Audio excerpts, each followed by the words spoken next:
Assalamu alaikum wa rahmatullahi wa barakatuh. Was Islam spread by the sword? How can Islam be called the religion of peace when it was spread by the sword? It's a common complaint among some non-Muslims that Islam wouldn't have millions of adherents all over the world if it hadn't been spread by the use of force. I have some logical and reasonable points that will make it clear. Islam means peace. Islam comes from the root word salam. Islam also means the total submission to the will of God. Thus, Islam is a religion of peace. Sometimes force has to be used to maintain peace. It's precisely for this reason that we have the police who force against the criminals, antisocial elements to maintain peace in this country. In Islam, force can be only used to promote peace and justice. The best reply to the misconception that Islam is spread by the sword is given by the noted historian Dil Shay Olary in the book Islam at the Crossroad.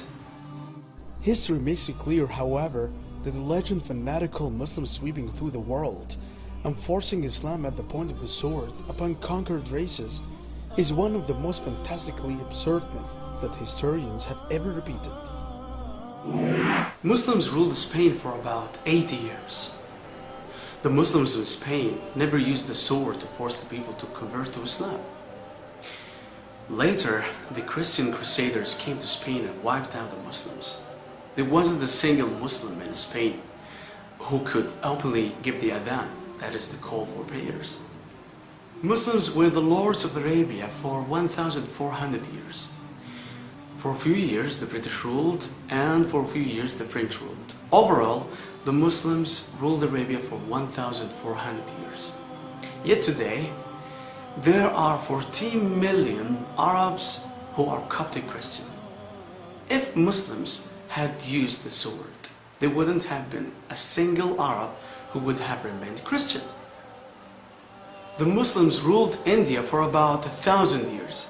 If they wanted, they had the power of converting every and each non-Muslim to Islam. Today, more than 80% of the population of India are non-Muslims, and they are bearing witness that Islam is not spread by the sword. Indonesia is a country that has the maximum number of Muslims in the world. The majority of people in Indonesia, Malaysia may want to ask, which Muslim army went to Indonesia and Malaysia to force the people to convert to Islam? What did Thomas Carlyle said? The sword indeed, but where will you get your sword? Every new opinion at the starting is precisely a minority one. In one man's head alone, there dwells as yet. One man alone of the whole world believes it. There is one man against all men. That he takes a sword and tries to propagate with that would do little for him. You must get your sword. On the whole, a thing will propagate itself as it can. Let me tell you what kind of sword is. It's not the sword you know.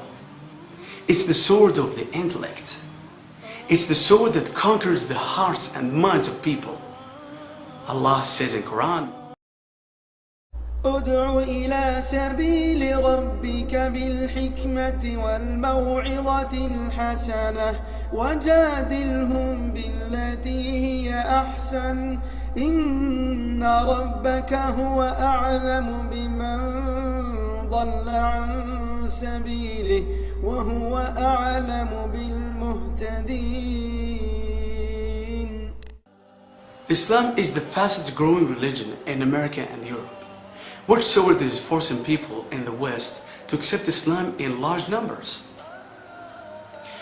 Let's see what the Dr. Joseph said.